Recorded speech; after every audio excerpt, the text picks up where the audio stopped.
Assalamualaikum warahmatullahi wabarakatuh. Wargi YouTube dina channel Edman Dina Mara. Wargi sedayana daramang dengan dia. Pamugi bae sarta sehatnya wargi. Utamin nama sehat jasmanina, sehat rohanina. Digambilkeun rezekina oge ditebihkeun balaina aya dina ridungan. Atanapi panang tayungan Allah subhanahu wa ta'ala. Amin ya rabbal alamin. Eta pisan dipihara pusim kuring siang kalayan wengi. Wargi anu nuju ngantos-ngantos dongeng Sunda dina judul Sikulup warginya karangan Basukarna maksud teh karangan Kileuksa paliron kalangan Geliksa bagian nu ka-43 wargi kanggo dinten ieu nya. Urang masih nyariskeun Sikulup anu parantos aya bari caket ka bumi nanya harita obrol sareng babaturanna sareng si Ohim anu dipiwarang mulang ku si Aki teh kitu tah. Jatana ku guruna mangitok ti Aki Soman jeung lagi. Tak kumaha lajengna carita wargi mangga kudu jeung ngadangkeun we lah. Eta ngalandung pang beberahmana. Ari maneh bet jiga nu ngimpihim. Uing mah can kungsi nempo ka akhirat euy acan uing mah. Nya tapi kakaranganjang ka nagara siluman. Jadi naon? Tapi ku pangalaman sakit duge euy geus yakin euy yen alam gaib teh nya bener-bener aya jadi sawarga jeung neraka oge sok sanajan uing can nempo uing yakin kana ayana sarta uing teu hayang jadi ahli neraka tah nu mata krek nurut kana papatah kolot rek getol ibadah meungpeung can loba dosa euy nya maneh teh can loba dosa lup euy apan maneh teh panglobana nyeun kaributan eta teh nipu ka indung uing ngalalauk bah awok tah ngahurian manglebe jeung rerea deui apan dosa wungkul eta teh euy. Rumasa uing oge Ohim. Tapi can salaput hulu atuh sakitu mah euy. Soal uing kaburu tobat euy pokona malah itu tah sarta sadar yen eta teh salah geus tong waka papanjangan ngobrol nu kitu. Engke dieu lah geus salse pisan. Ayeuna mah kieu we lah maneh balik heula ka imah terus bebersih salin baju nya make sarung make kopea engke membedung magrib disamper ku uing rek nyamper ka mana lup euy urang ka masjid we teh him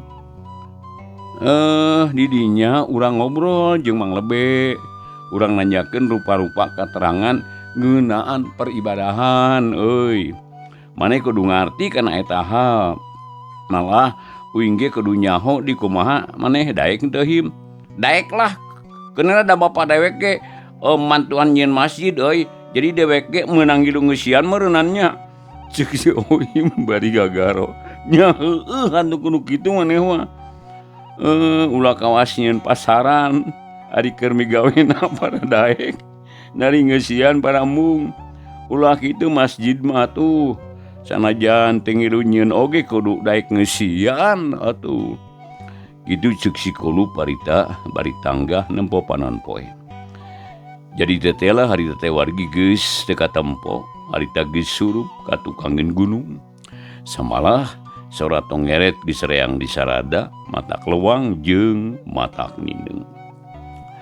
Nya geus kitu mah harita teh jep nu duaan teh teu ngaremong deui, jadi jarog jone limpang maningga gedig. Tegung sedila duana geus narepi ka lembur. Si Ohim langsung ka imahna kitu di Sikulup tuturubun muru kana panto. Brai panto dibuka kalacat unggah bari ngagoro ka indungna. Ma yowing datang ma.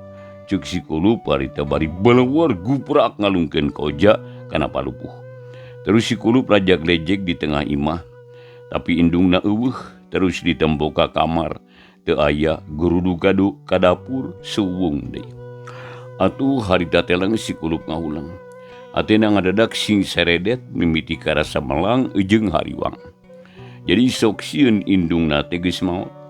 Lekatai brek si kulup diuk di dapur terus ngajentul jiga nu linglung. Sakadapan mangahuleng baik manehna teh ngarasahan deul datang ka imah indungna henteu kasambak. Tapi sang disadalila pok si kulup ngomong sorangan, "Ah, nah aing teh bet epes meer buat tingker kacahi emak teh. Sabab tereh magrib keur wudu meureun. Aing ge mending kacahi heula ah. Ngara datang emak teh uing geus bebersih." Ceuk si kulup harita ngabeberah sorangan. Jung harita teh nangtung sarta leos ka kamarna. Barang breh teh si kulup mani celohok. Kamarna jadi bersih, tempat sarera rapi, teu jiga bareto aut-autan. Berai atuh si kulup teh muka lomari, breh teh mani bareres. Papakean si kulup numpuk menang di lepan jeung bersih. Leung si kulup teh ngahulang deui, teh lapok ngomong sorangan. Bener caritaan Aki Somad. Kanya hiji indung kanu jani anak. Teu kaitung lobana. Teu saat sanajan nepi ka liang kubur. Malah nepi ka alam akhirat. Kanya indung tetep ngocor. Buktina sanajan aing teh aya di imah. Indung aing tetep miara ka aing. Ku jalan memeres tempat sare jeung papakean aing. Atuh komo lamun aing aya di imah sedengkeun aing ka indung, loba dosa, loba pisan. Gitu ceuk si kulup barigap kana sarung jeung anduk. Leos kaluar ti kamar jeru turun kaburuan, gedig ngajugjug ka pancuran. Wargi sabot si kulup ka pancuran, kurunjung bilani datang tetela harita. Saangkan si kulup bener. Bilani teh tas dicahi geuning. Jadi datang nate ngelek boboko bari ngajingjing emer. Kalacat bilani teh unggah ka imah. Tapi gebeg bilani ngarenjag. Sab di tengah imah aya koja ngagoler, gancang bilani nunda boboa anana. Gap kana koja terus dibuka sarta eusina dicokot. Barang bereh aya jimbungkusan rapih pisan. Bilani harita panasaran. Terus dibuka eta bungkusan teh. Anak goreha teh tetela pesebalati nu ti Aki Somad teh. Atuh bilani ngahuleung pesebalati dicecekal bari rada ngaleper. Sakedapan mah manehna ngahuleung bae bari neuteub kana peso. Hate bilani ngadadak sing seredet. Jajantung ratug tutunggulan malah sabaraha kali bilani neureuyan siduh. Tungtungna eta peso dibungkus deui terus diasupkeun di kana koja. Geus kitu pok bilani ngomong sorangan. "Bu amu, nasaha atuh nunda peso di dieu? Naon maksudna atuh? Palang siang dasa teu boga dosa aing. Tapi lamun nempo kana kojana mah jiga koja si kulup ya. Na bener manehna datang deui. Sebab jangjina mah moal kabalik lamun cita-citana can hasil. Bidaku kakara 2 poe ngas geus hasil deui. Teu kaharti, tapi cik urang teang ka kamarna." Cek bilani bari jung nangtung leos ka kamar si kulup. Adi koja mah ditunda deui dina urutna teh wargi. Barang bilani geus nepi ka kamar si kulup. Tetela aya di tandana lomari pakaian muka saeutik sarta sarung jeung anduk teu aya dina tempatna. Atuh teh bilani boga sangkaan yen anakna teh geus datang. Geus yakin kitu mah kaloyong bilani kaluar di ti kamar si kulup. Terus koja si kulup digantungkeun kana paku. Leos ka dapur rek meresan parabot dapur anu meunang ngumbahan. Bari beberes pok bilani ngomong sorangan. "Hatur nuhun Gusti. Pun anak parantos sumping deui kalayan aya dina kasalametan. Mudah-mudahan abdi tiasa ngadidik anak kana jalan nu dipikaridho ku Gusti." Cek bilani bari jung nangtung terus nangkupkeun boboko dina luhureun eta rak piring. Geus kitu leos katepas gek diuk dina kursi nungguan datangna si kulup anu keur kacai teh. Wargi heuleut sawatara waktu pucengi si kulup datang harita. lempang naoge maninggal ganduang salse pisap. Di samping sarung bari ngajingjing pakaian anu kotor. Ari anduk sina melit dina beteung. Beten dina beheung wargi benten ieu. Nempo anakna kitu bilani mani ngarongheap.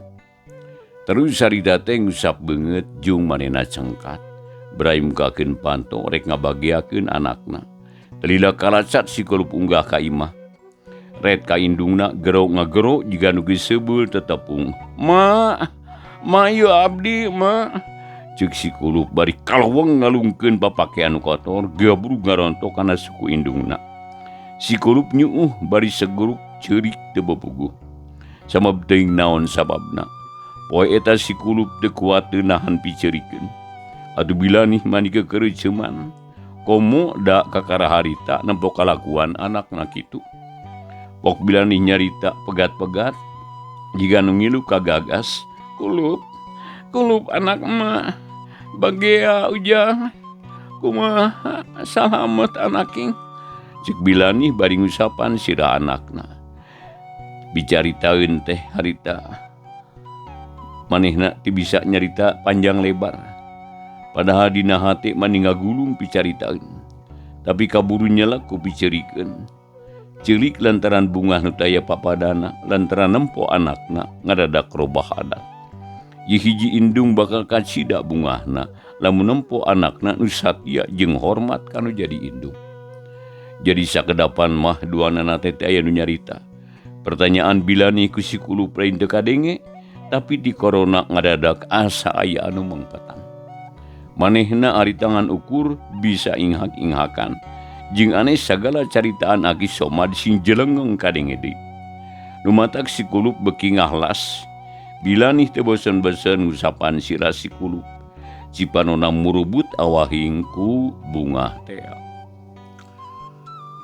Wargi sanggeus sadalila jeung si kulup cengkat launan terus nyusutan Cipano nu ngalembereh dina pipina. Manehna teu ngarasa era ngaluarkeun cimata hareupeun indungna. Sabab didorong ku rasa hati nu ikhlas serta bener-bener sadar kana kasalahanana anu katukang-tukang. Taila pok si kulup nyarita deui bari neuteup ka indungna. Ma, hampura abdi ma. Abdi loba dosa kanu jadi indung. Abdi ngahaja balik heula hayang nepungan ka ma. Ceuk si kulup bari toleh inghak-inghakan. Ngadingi anakna nyarita kitu, bilani mani asa karagaragan bentang. Jadi kakara harita ngadingi anakna menta di hampura. Pok bilani ngajawab bari ngarangkul anakna. Ujang, kasep anak emak, mengguhing nu jadi indung. Boro-boro di penta, sanajan teu getang tu bakal ngahampura ka hidup. Perkara kesalahan jeung dosa, lain ujang bae. Dalah mage tang teu buah kasalahan kanu jadi anak. Hampura mage kasep. Mak sok mawani nyarekan ka ujang. Sami-sami mak. Lamun mak nyarekan ka abdi, ku abdi ayeuna mah parantos ka hartos mak. Yen tiasa kitu teh, ku ayeuna mak mika nyaah ka abdi. Bili abdi nincak dina jalan salah. Atur nuhun mak, nuhun pisan. Syukur kasep. Pangabakti ujang katarima kumaha salamet ujang teh. Jeung di kamana wae ujang lunta teh. Naon pangalaman ujang salila lunta. Cik bilani harita nanya deui merudul ka anakna. Ma, alhamdulillah abdi salamet ma. Tina berkahna doa ma. Abdi lunta dugi ka lembur Cikalancang sareng Cimacan. Di ditu tepang sareng Aki Somad. Lalakona panjang pisan mak. Sawius enjing atenapi engke urang pedar ko abdi. Jawab si kulup harita bari gigisik. Syukur anaking. Nuhun pisan namun ujang geus tepung jeung Aki Somad. Eta teh hiji sepuh nu linuhung. Moal salah lengkah lamun ujang leos kadinya. Syukur ujang, syukur pisan. PKN mah gerak cangkat ujang. Duh. Tang tuna ge capek jeung lapar ujang teh nam geura barang dahar heula kasep. Cik bilani bari nyisutan Cipanon manehna. Ari nu jadi indung mah sanajan ka anak adu geus halug hug jangkung badage oleh inget baik karena beteungna. Anu matak memehna naon teh nawaran heula barang dahar. Adepok si Kulub ngajawab, "Mangga ma, aduh danya abdi teh lapar ieu teh. Sapopoe abdi lumampah ma." Jawab si Kulub bari jung nangtung suka kamarna terus disalin pakaian ku anu bersih. Ari bilani harita leos ka dapur nyadiakeun dahareun manehna teh. Jadi hatena kacida bungahna boga anak ngan hiji-hijina teh bareto baleweng ayeuna mah babalik pikir. Boga bae bilani teh mani asa leupas dina panjara. Da biasana mah beurang peuting teh gawena mikiran nu jadi anak. Tekung Srila wargi terojol si Kulub nyampeurkeun. Gek harita sila yang haripan alas anu geus sadia. Calebek dahar bangun ponyok pisan. Maklum tas capek beteungna lapar pisan. Malah bilani oge sakalian dahar marengan anakna sono basana teh. Wargi masih ngadaungkeun dongeng Sunda dangatinya dina YouTube dina channel @Mang Dida Marah. Da wargi sok sanaos kitu ieu mangrebikeun dongeng Sunda. Pamugi bae sing tiasa ngajantenkeun landung pang beberah manah tanapi landung nyalayakeun manah nya wargi. Jadi kayan si Kulub budak baluweng banel teh tanapi bader lagi tu warginya.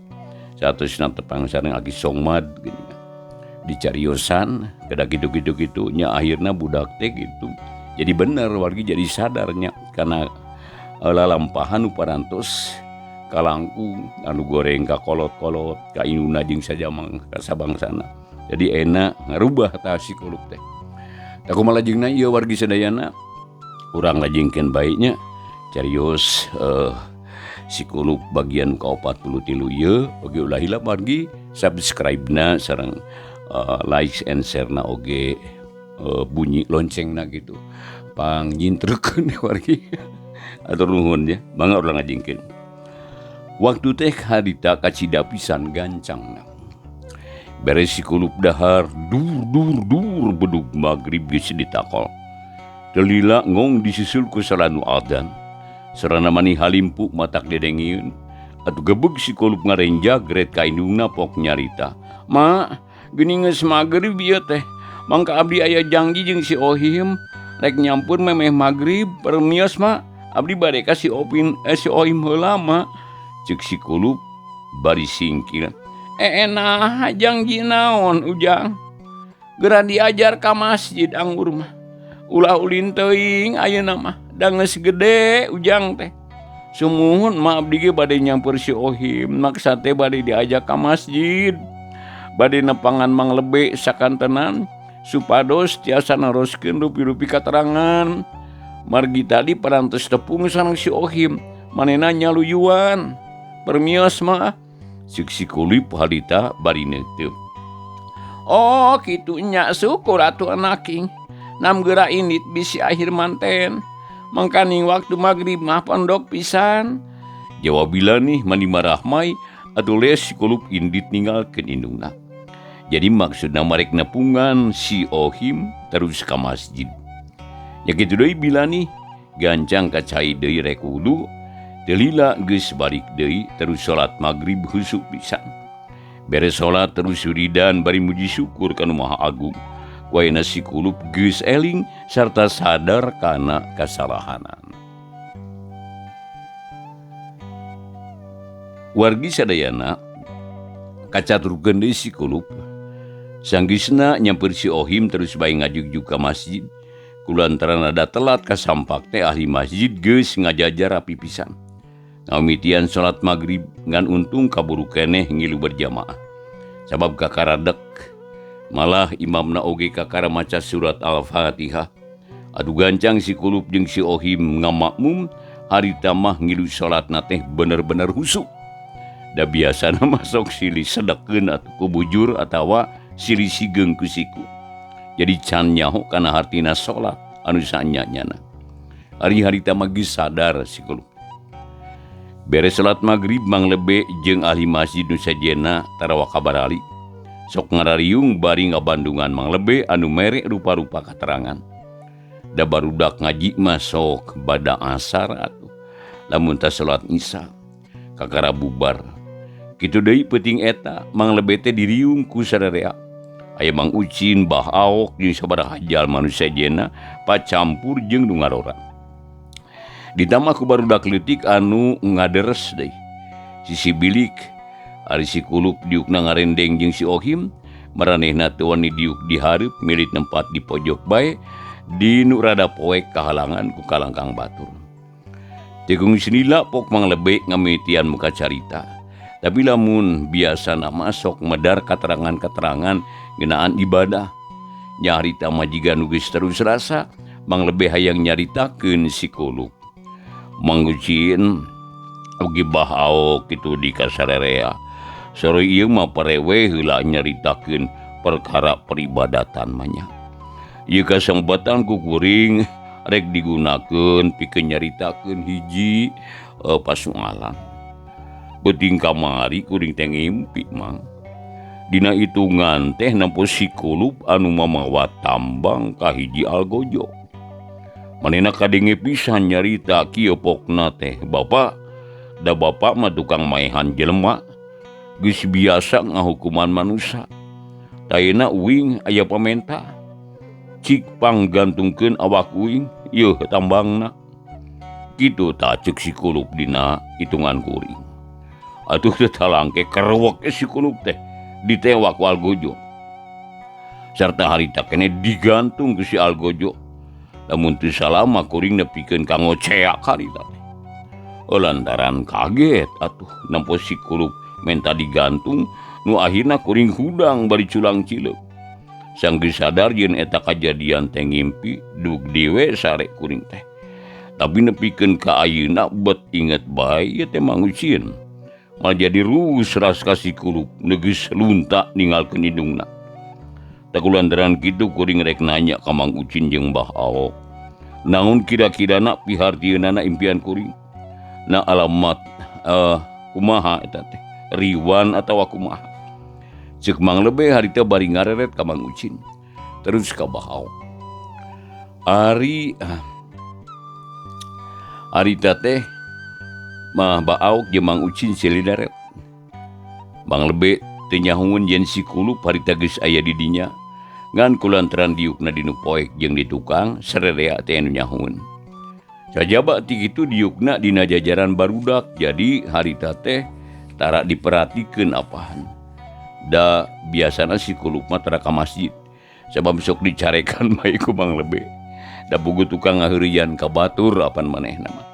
Sanggeus sadalila pok Mang Ucin ngajawab nyoba-nyoba nerangkeun impian. Mang Lebe kuring ge kungsi ngadenge caritaan kolot.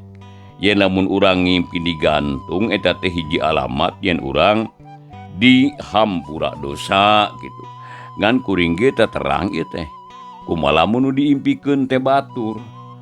Aya sakumaha anu ku Mang Lebe disaurkeun, maksud teh nya sakumaha anu ku Mang Lebe disaurkeun tadi. Apan anu ngimpen digantungna teh sanes Mang Lebe. Nanging ningali batur nyatana si Kulup tah. Tah duka ari palebah dinya nama. Na alamatna teh sami atanapi henteu tah. Ceuk Mang Ucin bari neuteup ka Mang Lebe. Tah. Jiga-jiga rada keuna ieu Mang Ucin. Tapi kumaha ieu ceuk Bah Aok ieu. Na akur jeung pamanggih Mang Ucin, Bah. Ceuk Mang Lebe harita bari ngareret ka Bah Aok. Atuh hoream-hoream gepok Bah Aok nyarita. Sanya nama Abah ge hoream nyaritakeun ngimpi mah. Sabab sok liur ngabandunganana. Ari ngimpi ngalalauk tara meunang duit. Ari ngimpi ngising sok aya nu leungit deui. Atuh apan teu adil eta teh. Tapi kulantaran ayeuna mah ditanya ku Mang Lebe jeung dinyaritakeun perkara si Kulup. Abah teh sok rada waas ari nyaritakeun si Kulup teh. Da geutieuna heug pamanggih Abah urang terangkeun. Sabab lamun teu ngilu nerangkeun sok sieun si Kulup ngaririwaan ka Abah. Di mana si Kulup geus tilar dunya da geuning bangorna mah teu katulungan. Ceuk hitungan Abah mah impian Mang Lebe teh alus. Malah wajib muji syukur ka kersana Allah Ta'ala lantaran lamun rek nuturkeun kana ramalan ngimpi jalma nu kaimpikeun ku Mang Lebe teh ayeuna keur minanggih bagja pinanggih bagja geus tepung jeung hiji jalma anu utama eta teh sarta eta jalma keur dipeuseuh sangkan jadi jalma anu cager bager bener jeung pinter. Artina eta jalma keur diuji ku calon guruna pikeun narima ajaran-ajaran yen jadi guru. Dina hal ieu jalmana teh teu aya deui kajaba ti Sikulub. Mudah-mudahan hitungan abah teh teu salah. Tapi da manusia mah gudangna kasalahan, sok sanajan teu dihajak ge. Tau gituna bener jeung teu nama abah teu nanggung. Kumaha derna we ieu mah. Kitu cenah wargi ceuk bahaok harita. Jiga anu heueuh nerangkeunana teh. Atuh Mang Lebe jeung Mang Ucin bari angguk-unggukan harita. Tandana ngarti pok Mang Lebe harita ngajawab. Ramalan bahaok ge sarua jigana rekeuna eta. Sebab jelas beda karasana yen impian kuring teh tangtu alamat hade teh. Tapi ieu teh kudu kumaha urang teh ayeuna ieu teh. Narek cari cing-cicing wae bari moal usaha nanaon. Usaha teh usaha naon Mang Lebe? Apan Sikulupna geus aya di urang. Geunai antep sinandeangan pangalaman anggur mah dongakeun sangkan salamet. Sarta hasil sakuma dimaksud kumanehna. Sanes kitu maksud kuring teh abah.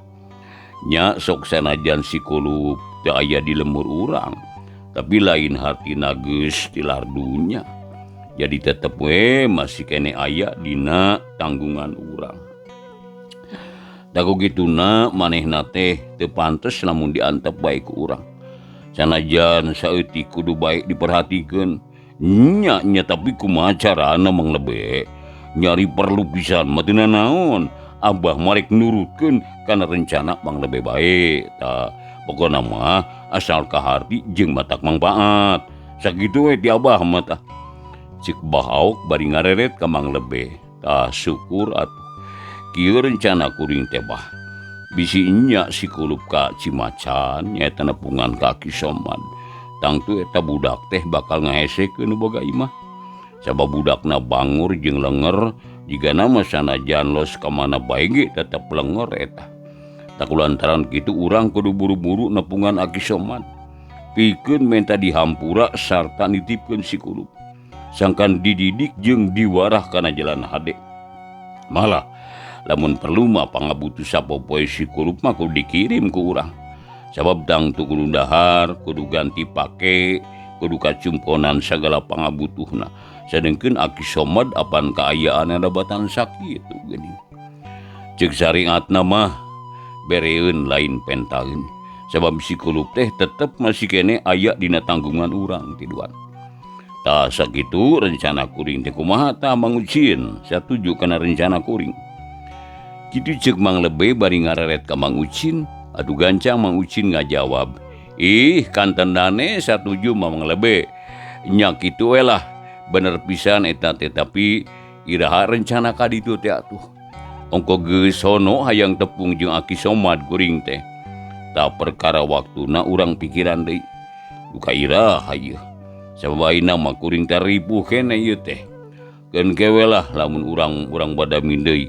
Ayeuna mah geda takole bedug nisa geus waktuna ieu. Ceuk Mang Lebe bari ngareret kana jam tangan. Ari tukang nakol bedug harita teu kudu 2 kali nitah.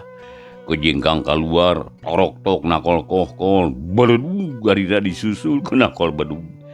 Sedengkeun Sikulub tetep can aya nu nyahueun harita teh. Manehna nyempot bae di pojok jeung si Ohim, cameot jiga budak nusun. Ari nu dimaksud ku Sikulub nepungan Mang Lebe teh engke ba'da Isya. Sabab biasana lamun tas salat Isya mah barudak teh sok paheula-heula kalaluar. Samalah kolot oge tampolana masuk riab baralik tarak ngadagoan beres wiridan. Sanggeus bedug ditakol ngong aya nu aldan. Sikulub mani pupurungkutan ngadenge nu aldan teh. Sedengkeun si Ohim murungkut tukang ngeunana. Tamat aldan terus komat. Jung sarereana rangtung prak harita ngalaksanakeun salat Isya. Gancangna carita wargi salat Isya geus lekasan. biribit barudak mah baralik ti heula sedeng panglebe mah masih kene ngadeluk wiridan samalah mah waktosna wargi sadaya nanti nyekapan rupina dipungkas dicekapeun dikeun ka dieu heula dongeng Sunda dina judul Si Kulup wargi bagian anu ka 43. Tah pamugi wargi sadayana sok sanaos ieu mangrupikeun dongeng sakali deui sing ngajantenkeun landung pang beberah manahnya wargi. Nah, begituna carios Si Kulup bagian anu ka 43 dicekapeun dikeun ka dieu bae.